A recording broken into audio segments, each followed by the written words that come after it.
Sir,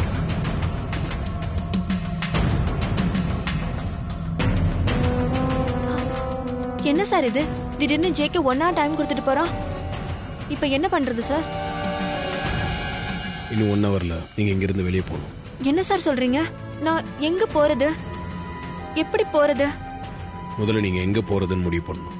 அதுக்கப்புறம் தான் எப்படி போறதுன்னு முடிவு பண்ண முடியும். உங்க ஃபேமிலிக்கு தெரியாம உங்களுக்கு மட்டுமே தெரிஞ்ச யாரோட தப்பிச்சு போறது தான் உங்களுக்கு சேஃப். அப்படி தெரிஞ்சவங்க யாராவது இருக்காங்களா?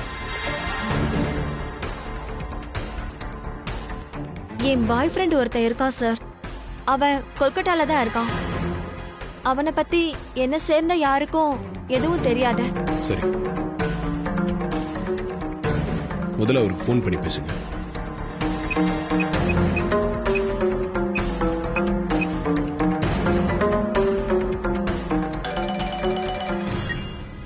ஹலோ ஹலோ சதீஷ், நான் சாந்தினி பேசுறேன். ஏய் சாந்தினி, என்னாச்சு உனக்கு? உன் நம்பர் ரீச் ஆகல. வேற நம்பர்ல இருந்து கால் பண்ணிருக்க.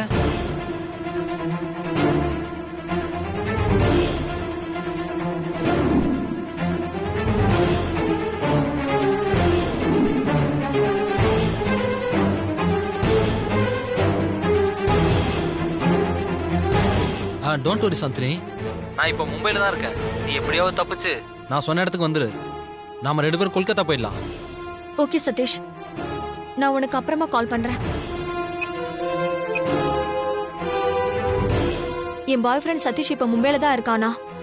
அவன் இருக்கிற ஏரியாவுக்கு வர சொல்றான். அங்கிருந்து கொல்கட்டா கூட்டிட்டு போறேன்னு சொல்றான். இப்போ எப்படி போறதுன்னு தான் முடிவு பண்ணணும். ஃபோன் கொடுங்க.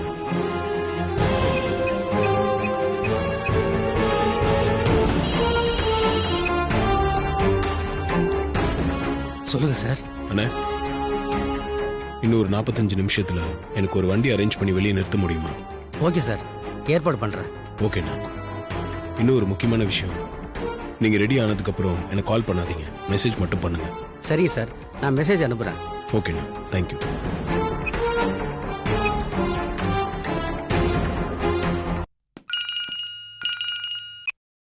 வணக்கம் மேடம். வணக்கம். வனஜா கேஸ் விஷயமா உங்ககிட்ட கொஞ்சம் பேசணும். பேசலாம் மேடம், சொல்லுங்க. அந்த கேஸ் என்ன கண்டிஷன்ல இருக்கு? அந்த கேஸ்ல சம்பந்தப்பட்ட நீங்க இதுவரைக்கும் வனஜாவுக்கு எதிரா எந்த ஒரு வாக்குமூலமும் கொடுக்கல. உங்க வாக்குமூலம் ரொம்ப முக்கியம் மேடம். உங்க வாக்குமூலத்தை வச்சுதான் வனஜாவுக்கு தண்டனை வாங்கி கொடுக்க முடியும். நான் வனஜாவுக்கு எதிரா எந்த வாக்குமூலமும் கொடுக்க போறதில்ல. இன்னும் சொல்ல போனா வனஜா மேல இருக்கிற கேஸ நான் வாபஸ் வாங்கிக்கலான்னு இருக்கேன். என்ன மேடம் சொல்றீங்க? உங்களை கொலை பண்ண ட்ரை பண்ணிருக்காங்க, அவங்கள மன்னிச்சு விட போறீங்களா? மன்னிப்புங்கிறதே பெரிய தண்டனை தானே. அதுவும் இல்லாம வனஜா ஆதிக்கடவூர் பரம்பரையில ஒரு ஃபேமிலி மெம்பர். அவ தண்டனை கைதியா அதுவும் ஜெயிலுக்கு போனா எங்களுக்கு தான் கௌரவ குறைச்சல். அதனாலதான் வனஜா மேல இருக்கிற கேஸ நான் வாபஸ் வாங்கிக்கலான்னு முடிவு பண்ணிருக்கேன். உங்க ஃபேமிலி இஷ்யூன்னு நீங்க முடிவு பண்ணதுக்கு அப்புறம் நான் சொல்றதுக்கு ஒண்ணு இல்ல மேடம், உங்க விருப்பப்படியே பண்ணிக்கலாம். சரி, நான் என் லாயர் கிட்ட பேசி சட்டப்படி என்ன பண்ண முடியுமோ பாத்துக்கிறேன். Okay madam. தேங்க்யூ.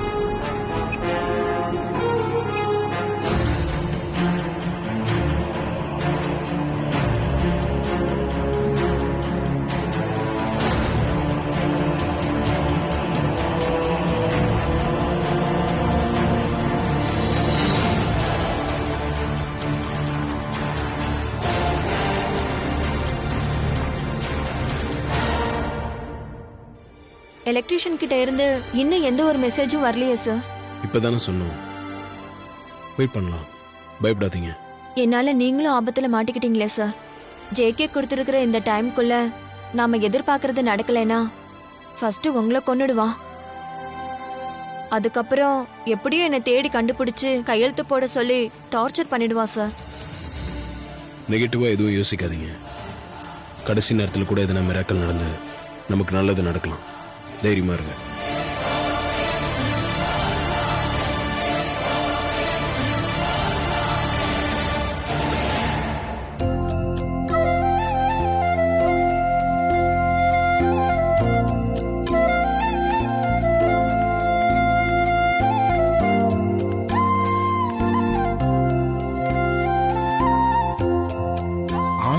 ஸ்டூடெண்ட் மாதிரி அப்பா ரொம்ப மும்மரமா இருக்காரே, என்னவா இருக்கும்? சரி போய் கேட்போம். அப்பா, என்ன ஃபைல் எல்லாம் ஓபன் பண்ணி வச்சுட்டு ஏதோ திங்க் பண்ணிட்டு இருக்கீங்க? ஏதாவது ப்ராப்ளமா? ஆமா, ப்ராப்ளம் தான். என்ன ப்ராப்ளம்னு சொல்லுங்கப்பா, நான் வேணா சால்வ் பண்றேன். ஆபீஸ் விஷயத்துல நீ எனக்கு ஹெல்ப் பண்ண போறியா? பா, என்ன ப்ராப்ளம் மட்டும் சொல்லுங்க, நான் சால்வ் பண்றேன். இதெல்லாம் ரொம்ப ஓவர் வரும். ஏதோ ஏர்போர்ட் ப்ராஜெக்ட்ல வின் பண்ணிட்டேன்னு ரொம்ப ஆட்டம் போடாத. ஏதோ ஃபைலை வச்சு முழிச்சுக்கிட்டு இருக்கீங்களே, அப்பா பாவம் வந்து ஹெல்ப் பண்ணலான்னு பார்த்தா என்னையே கலாய்க்கிறீங்க. என்னோட ஹெல்ப் பண்றேன்னா விட்டுருங்க. இப்போதான் நீ ஆபீஸ்க்கு போக ஆரம்பிச்சிருக்க, அதுக்குள்ள நீ எனக்கு சொல்லி கொடுக்க போறியா? அப்பா, தாய் 8 அடி பாஞ்சா குட்டி 16 அடி பாயும், தெரியும்ல? டேய், நான் உன் அப்பன்டா. நான் 32 அடி பாய்வேன். ஓ, எனக்கு நீ கிளாஸ் எடுக்க போறியா? அப்பா அப்பா அப்பா வலிக்குதுப்பா, மனுச்சு வலிக்குதுப்பா. சார் வாங்க.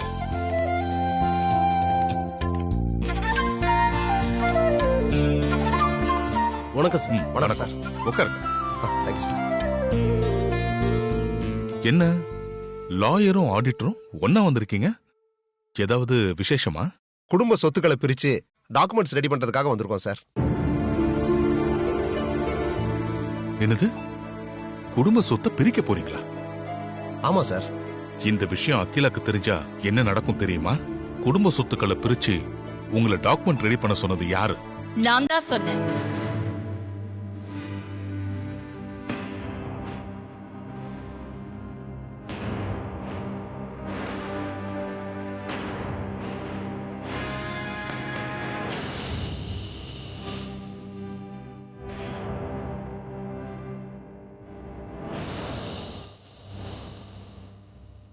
வணக்கம் மேடம். வணக்கம், பாருங்க.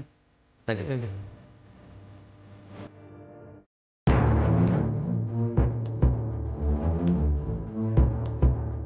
அகிலா, என்ன இது திடீர்னு குடும்ப சொத்துக்களை பிரிக்க சொல்லிருக்க? பிரிக்க வேண்டிய அவசியம் ஏற்பட்டிருக்கு, அதனாலதான் ஏற்பாடு பண்ணிருக்கேன். அப்படி என்ன அவசியம் ஏற்பட்டிருக்கு? ஆமா, சொத்துக்களை யார் பேருக்கு பிரிச்சு எழுத போற? நம்ம ஆதி பேருக்கா? நான் சொத்துக்களை பிரிக்கணும்னு முடிவெடுத்தது ஆதிக்காக இல்ல, வனஜாக்காக. வனஜாக்கு இனிமே இந்த வீட்ல இடம் இல்ல. அவளுக்கு சேர வேண்டிய சொத்தை பிரிச்சு கொடுத்து அவளை இந்த வீட்டை விட்டு வெளியில அனுப்ப முடிவு பண்ணிருக்கேன். எங்க குடும்பத்துக்கு சொந்தமான அசையும் சொத்து, அசையா சொத்து டாக்குமெண்ட்ஸ் எல்லாம் ஆடிட்டர் கிட்ட இருக்கு. அத பார்த்து வனஜாக்கு சேர வேண்டிய பங்கை சரியா பிரிச்சு டாக்குமெண்ட்டை ரெடி பண்ணி ரெஜிஸ்டர் பண்ணி அவ கையிலேயே கொடுத்துருங்க. மேடம், நீங்க சொன்ன உடனே நாங்க டாக்குமெண்ட் ரெடி பண்ணிட்டோம் மேடம். நீங்க இதை ஒரு வாட்டி படிச்சு பார்த்துட்டு சரியா இருக்கான்னு சொல்லுங்க மேடம். கொடுங்க. இந்தாங்க மேடம்.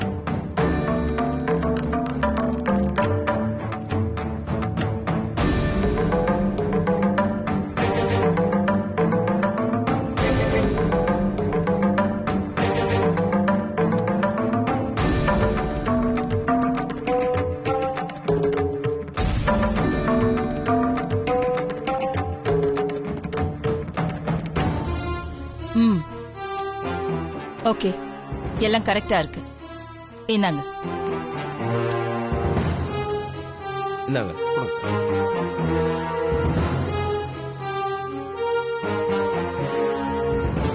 அப்புறம் அப்படியே வனஜா கிட்ட இனிமே ஆதிக்கடவூர் குடும்பத்துக்கும் அவளுக்கும் எந்த சம்பந்தமும் இல்லைன்னு விடுதலை பத்திரம் எழுதி வாங்கிக்கோங்க. ஓகே மேடம், அப்படியே பண்ணிடுறோம் மேடம். மேடம், அப்ப நாங்க கிளம்புறோம் மேடம். வரோம் மேடம். வாங்க.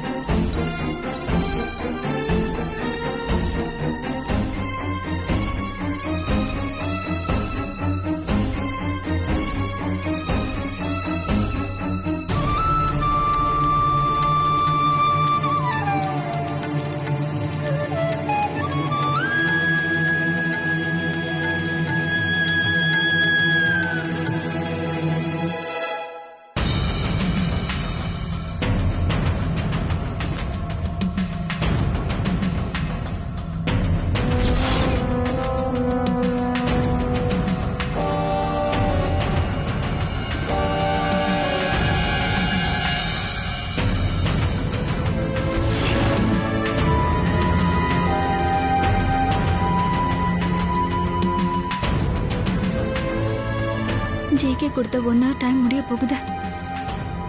இன்னும் 1 நிமிஷம் தானே இருக்கு. எலக்ட்ரிஷியன் கிட்ட இருந்து எந்த ஒரு மெசேஜும் வரலையே. இப்ப என்ன பண்றது?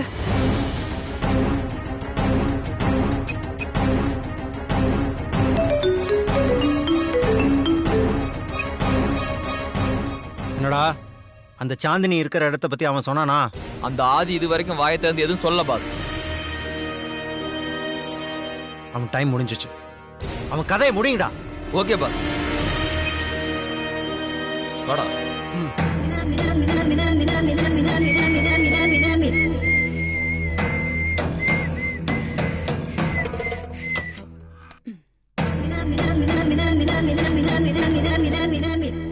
Madam juice. அம்மா அப்பா என்ன ட்ரீட்மெண்ட் கொடுக்குறீங்க? டயர்ட்னஸே போல. கொடுங்க.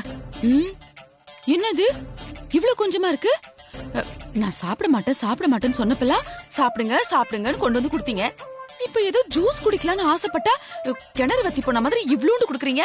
இங்க பாருங்க, அடுத்த முறையெல்லாம் கொண்டு வந்தீங்கன்னா இவ்ளோ பெரிய டம்ளர்ல ஃபுல்லா ஜூஸ் கொண்டு வரணும். போங்க. சரி ஓகே மேடம்.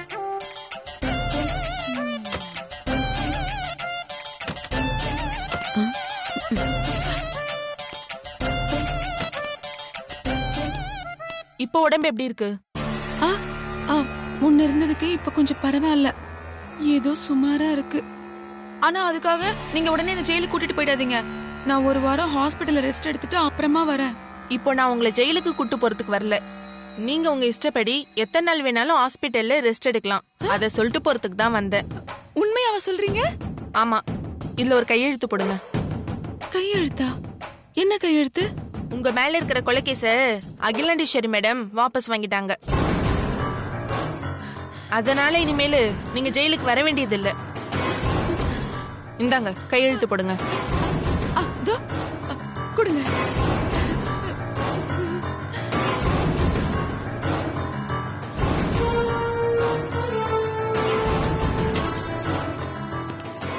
கையெழுத்து வாங்கிட்டீங்களா மேடம்? வாங்கிச்சு சார். இப்போ உடம்பு எப்படி இருக்கு மேடம்? பரவாயில்ல வக்கீல் சார், நல்லா இருக்கேன். என்ன அக்கா ஏதாவது சொல்லி அனுப்புனாங்களா? ஆமா மேடம், ஒரு முக்கியமான விஷயமா உங்ககிட்ட பேச சொல்லி அகிலாண்டேஸ்வரி மேடம் என்ன அனுப்பி வச்சிருக்காங்க. அது என்ன முக்கியமான விஷயம்னு எனக்கே தெரியும். இத்தனை நாளா நான் ஜெயில பட்ட கஷ்டத்தை எல்லாம் மனசுல வச்சுக்க வேணாம், எல்லாத்தையும் மறந்துட சொல்லுங்க அப்படின்னு சொல்லி அனுப்பியிருப்பாங்க. அதெல்லாம் ஒண்ணு இல்ல மேடம், இது வேற ஒரு முக்கியமான விஷயம். அது இல்லையா? அப்போ வேற என்ன? புரிஞ்சு போச்சு. என்ன சமாதானப்படுத்தி வீட்டுக்கு கூட்டிட்டு வர சொல்லிருக்காங்க அக்கா, கரெக்டா? அதுவும் இல்ல மேடம். அதுவும் இல்லையா? அப்ப வேற என்ன பேச வந்திருக்கீங்க? உங்களுக்கு சேர வேண்டிய சொத்து விஷயமா பேசுறதுக்காக என்ன அனுப்பி வச்சிருக்காங்க. சொத்து விஷயமாவா? ஆமா மேடம், ஆதி கடவுர் பரம்பரையில இருந்து உங்க பங்குக்கு உங்களுக்கு சேர வேண்டிய சொத்து 250 கோடிக்கான டாக்குமெண்ட்ஸ் இதுல இருக்கு.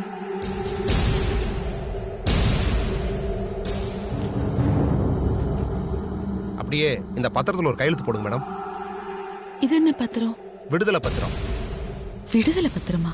ஆதி கடவுர் பரம்பரைக்கும் அந்த வீட்டுக்கும் உங்களுக்கும் இனிமே எந்த சம்பந்தம் இல்லைங்கிறதுக்கான விடுதலை பத்திரம். பத்திரத்தில் கையெழுத்து போடுறீங்களா மேடம்?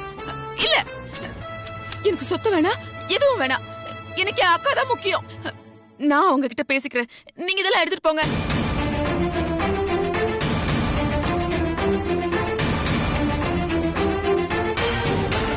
போங்க சார் இங்க இருந்து.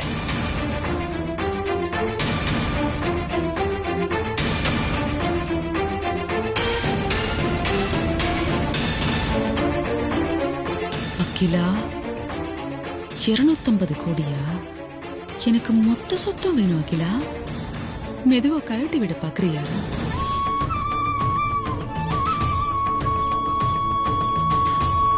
தாத்தா இங்கதானே இருப்பாரு.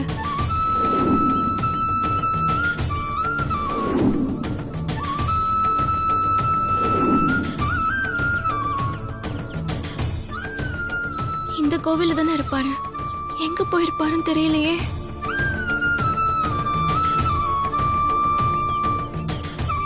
எங்க தேடியும் தாத்தாவை காணுமே. தாத்தா எங்க போயிருப்பாரு? சிக்கலான நேரத்துல எல்லாம் தாத்தா தான் எனக்கு ஆறுதலா இருந்து வழி காட்டியிருக்காரு. 3 முறை பிள்ளையார் வட்டம் போட்டும் வட்டம் ஒண்ணு சேரல. மாமா ஏதாவது பிரச்சனையில இருக்காரான்னு தெரியல. நான் இப்ப என்ன பண்ணுவேன்? ஐயா, இங்க ஒரு வயசான தாத்தா இருப்பாரே, அவரை பாத்தீங்களா? கொஞ்ச நாளாவே அவரை காணாம தாயி. அவரை பார்க்கவே முடியலமா. அவர் யாத்திரை போயிட்டாரோ என்னவோ தெரியலமா.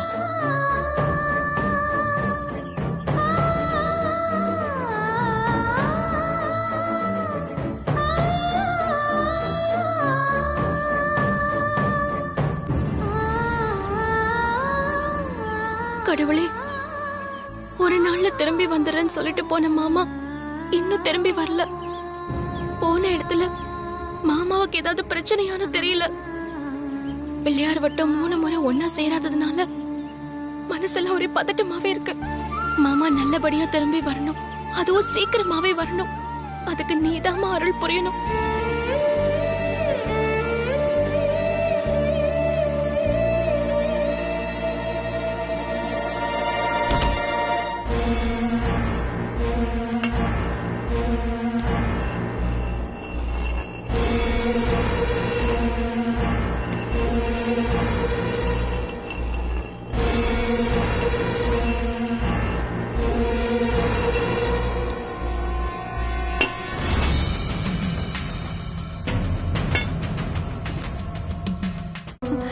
ஜேகே ஆள் வேற உள்ள வந்துட்டான்.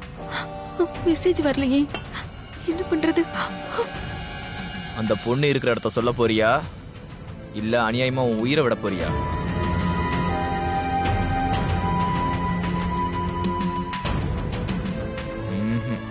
நீ சொல்ல மாட்ட.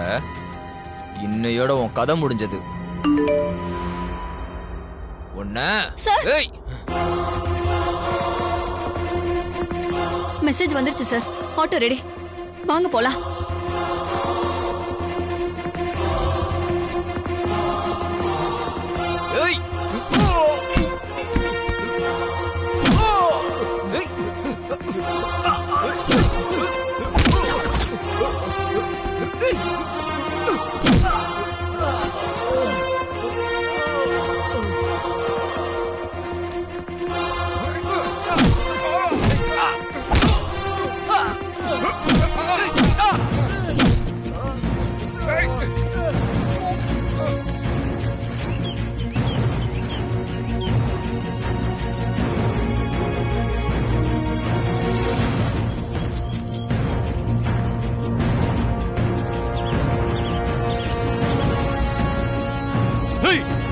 வாங்கடா.